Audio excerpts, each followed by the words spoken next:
ಸ್ನೇಹಿತರೆ ನಮಸ್ಕಾರ. ನಿಮ್ಮ ಮಿತ್ರ ಸಮಾಜ ನ್ಯೂಸ್ ವಾಹಿನಿಯಿಂದ ನಿಮ್ಮ ಕುಮಾರ್. ಸ್ನೇಹಿತರೆ, ಕೊನೆಗೂ ಯತ್ನಾಳ್ ಬಣಕ್ಕೆ ಮೇಲ್ಗೈ ಸಿಗುವ ಸಾಧ್ಯತೆಗಳೇ ಹೆಚ್ಚಾಗ್ತಿದೆ. ಈ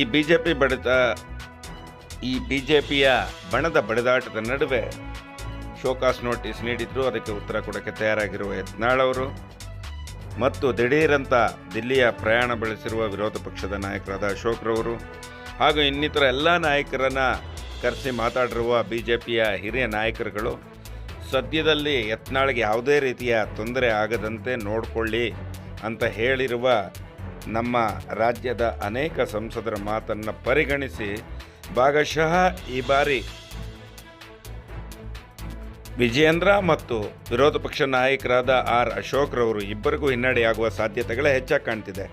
ಕಾರಣ ಏನಪ್ಪ ಅಂತ ಹೇಳಿದ್ರೆ, ಒಂದು ಪಕ್ಷ ವಿರೋಧ ಪಕ್ಷದ ನಾಯಕರಾದ ಅಶೋಕ್ರವರು ಮತ್ತು ನಮ್ಮ ಏನು ರಾಜ್ಯಾಧ್ಯಕ್ಷರಿದ್ದಾರೆ ವಿಜಯೇಂದ್ರ ಇವರ ಬಣ ಸದ್ಯದಲ್ಲಿ ಯತ್ನಾಳ್ ಬಣವನ್ನು ವಿರೋಧಿಸ್ತಾ ಇದೆ. ಇವರಲ್ಲಿ ಯಾರೊಬ್ಬರನ್ನು ಕೆಳಗಿಳಿಸಿದ್ರೆ ಇನ್ನೊಂದು ಬಣಕ್ಕೆ ತೊಂದರೆ ಆಗುತ್ತೆ.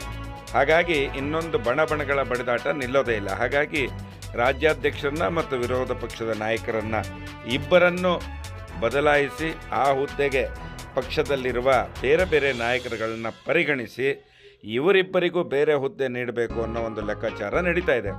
ಹಾಗಾಗಿ ಅನೇಕ ಬಿಜೆಪಿಯ ಹಿರಿಯ ನಾಯಕರುಗಳ ಹೆಸರುಗಳು ಇಲ್ಲಿ ಬರ್ತಾ ಇದ್ರು ದಿಢೀರಂತ ಅಶೋಕ್ ಅವ್ರನ್ನ ಕರೆಸ್ಕೊಂಡಿರೋದು ಒಂದು ಕುತೂಹಲಕ್ಕೆ ಕಾರಣ ಆಗಿದೆ. ಇಲ್ಲಿ ಯಾವುದೇ ಒಂದು ಬಣಕ್ಕೆ ಆದರೂ ಪಂಚಮಸಾಲಿಗಳ ನೇತೃತ್ವ ವಹಿಸಿರುವ ಯತ್ನಾಳ್ ಬಣಕ್ಕೆ ಹಿನ್ನಡೆಯಾಗೋದು ಬಹಳಷ್ಟು ಕಡಿಮೆ. ಯಾಕಂದರೆ ಬಿಜೆಪಿಯ ಬೆನ್ನಿಗಿರುವ ಶಕ್ತಿ ಅಂದರೆ ಲಿಂಗಾಯತರು.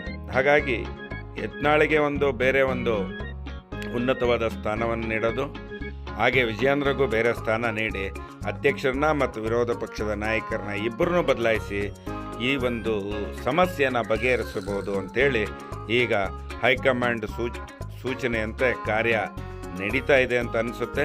ಹಲವಾರು ಬಲ್ಲ ಮಾಹಿತಿಗಳಿಂದ ಈ ವಿಷಯ ಗೊತ್ತಾಗ್ತಿದೆ. ಕಾದು ನೋಡೋಣ, ಯತ್ನಾಳ್ ಗೆಲ್ತಾರ, ವಿಜಯೇಂದ್ರ ಗೆಲ್ತಾರ. ಇದಕ್ಕೆ ನಮ್ಮ ಬಿಜೆಪಿ ಹೈಕಮಾಂಡ್ ಏನು ಉತ್ತರ ಕೊಡುತ್ತೆ ಕಾದು ನೋಡುವಂಥ ಕಾಲ ತುಂಬ ದಿನ ಹತ್ರನೇ ಇದೆ.